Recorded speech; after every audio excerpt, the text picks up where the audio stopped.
Hello, you're watching Power of Law program, and today we host the founder of Armenian Young Lawyers Association, head of the National X Network in Armenia program, Mr. Karen Zadoyan. Hello, Mr. Zadoyan. Hello. Thank you for accepting the invitation. As far as I know, the association has been implementing anti-corruption projects for a few years now. Please, a few words about these projects. First, I welcome the Power of Law program. I wish you green path, and I believe the series will show the power of law in Armenia. As to projects, indeed, for 3 years we have been implementing anti-corruption projects. Currently, the ACT project, in frames of which we implement, mainly work in 3 directions. First, free legal assistance to citizens, channeling their complaints to various government agencies. Second, we support legal reforms on anti-corruption legislation. And third, we implement awareness programs to raise legal awareness of public to prevent spread of corruption.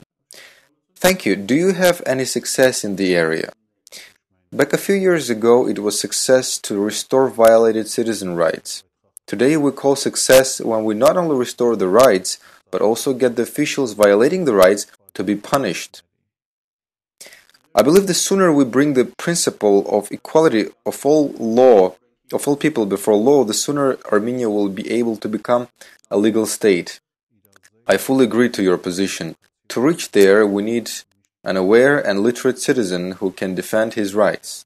Well, we also need active civil society involvement of media to work together and enable creation of true civil society. Indeed, elements of civil society are important for fight against corruption, but only that is not enough. First, we need political will and collaboration to achieve meaningful and effective change. Recently, Armenia Against Corruption movement was created in the country. Could you please present the goal and idea of the movement? How to get involved? Yes, Armenia Against Corruption movement has launched. Its goal is to create corruption-free Armenia. One of the objectives is to contribute to development of anti-corruption laws in Armenia, as well as inclusion of anti-corruption clauses in existing laws. Creating within society intolerance to corruption. Third, shape the perception of corruption as evil. And most importantly, create the demand for fair governance within the society. The movement has a slogan. It's important to start not from good wishes, but start living in accordance to the principles. That is to act more and less talk. So express anti-corruption lifestyle. I believe part of listeners will say it's a great idea, but also there will be those who will be pessimistic about overcoming corruption in the country. What do you tell the skeptics? I believe Armenia can overcome the evil of corruption. We're no worse than other countries fought and won this fight. We need forces from the society and government agencies to achieve success. Moreover, there are countries like Armenia, small and rich in natural resources, who succeeded, so this can be in some way adapted here. I mean their experience, as they recorded success over years being not quite developed at the beginning. If many Asian corrupt countries overcame corruption, countries like Singapore, who started the fight against corruption in 1959 and in 1990s, they already had serious success. Why can't we? Transparency International's 2007 Corruption Perception Index puts Singapore in top 3 non-corrupt countries of the world. The fight was mainly to get the society to perceive it as evil. Society needs to recognize its harm. Leaders showed will, society became intolerant to this phenomenon, and officials who were busted for corruption would rather be jailed than tagged as corruption individuals. Such were Development Minister example, who was accused of stealing 800,000 of local currency and committed suicide taking drugs. He left a note saying, "As a proud Asian man, I prefer to die rather than be given to disgrace of corruption."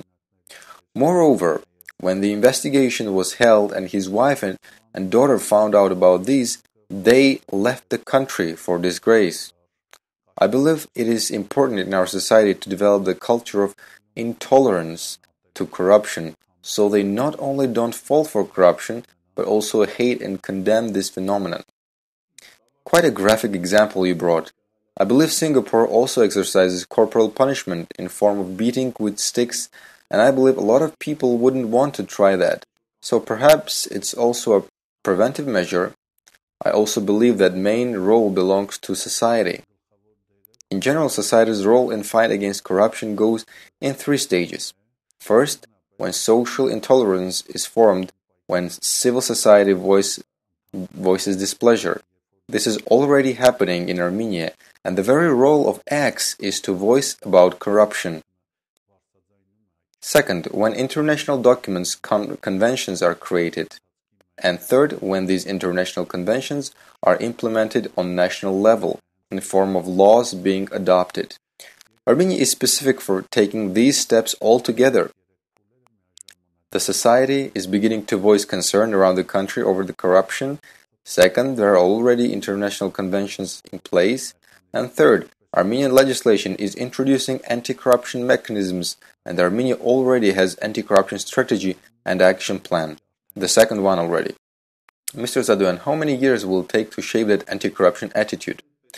For example, I recently had experience in Georgia where I could feel the progress in this regards in their country, especially in police and state registration areas. They really introduced effective mechanisms that exclude corruption risks. But many people voiced concern that over the 6 years of reforms, the society never managed to shape the proper anti-corruption perception, and it will take some time.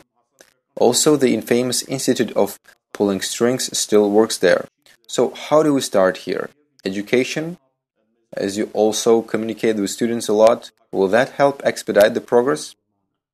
I am familiar with this just like you with TI Corruption Perception Index, which measures the corruption level perception.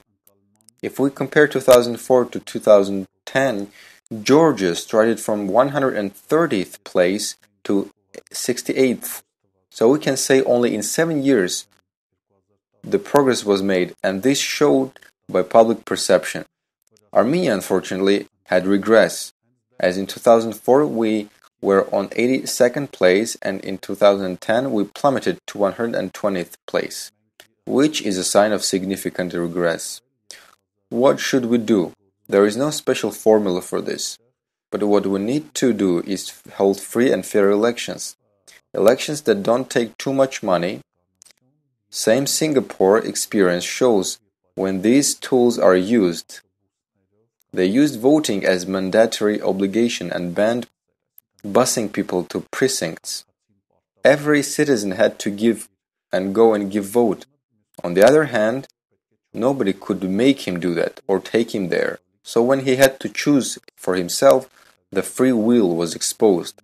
This led to a reduction of spending resources, so later people can fight corruption. Same Hong Kong experience shows that anti-corruption experience is very important. In Hong Kong, for example, Anti-Corruption Agency has been studying this aspect for a long while. They have been holding anti-corruption awareness raising events and trainings for years. Awareness campaigns which contribute to anti-corruption attitude shaping. I believe our movement and X network works properly in that direction. We also, in many villages, regions, universities, implement anti-corruption education seminars and trainings. These events are important for shaping that attitude. Thank you for the interesting talk. Dear friends, we have heard some interesting opinions today on corruption, some examples. Now let's see what our citizens think. Let me say goodbye to you. See you next time. Corruption never happened to me. I'm a second-year student, but yeah, I've heard of it. I've seen from a side, but never being in it. Regardless of will, that happens. Scientists and men of science, what do they get offered? Happened in society sometimes, but I don't know. There was a lot in Soviet times, but not anymore, no. Unfortunately, it spread. I think all of us have seen it. Frankly, I'm not gonna tell you. Corruption can fight it. I'm not in it. I'm definitely fighting. People are not fighting against it. Society can't do anything. Corruption is handled by men with leverage. If nobody gives our bribes, nobody will take them. Nothing. I think stereotypes and mentality need to change. As long as there are people on earth, corruption will be there. It's hard to fight it. Corruption will always be there. You can demand the receipts and not let them fool people. People need to be smarter, fight for their rights and not let others walk on them. Main issue of society is self-organizing. If man doesn't shy away from public after switching 100 parties, what shame can he talk about there? I know that we also have individuals that fight, and it's not just Singapore. Oh, I can't answer that question, that's a tough one. It makes me laugh really. It's neither increasing nor decreasing, stays the same. It's growing gradually. Is decreasing. It keeps increasing. I see no tendency of decrease. I have no idea. Bribe givers and takers have become more specific. If one needs it, they sure take it. If he or she doesn't give or take bribes, corruption will just go. Every second person is potential briber. There is no area in Armenia without corruption. Attorney asks for money to solve the case with the judge. I have an issue of not finding a job and I am failing there because I'm not good at bribing.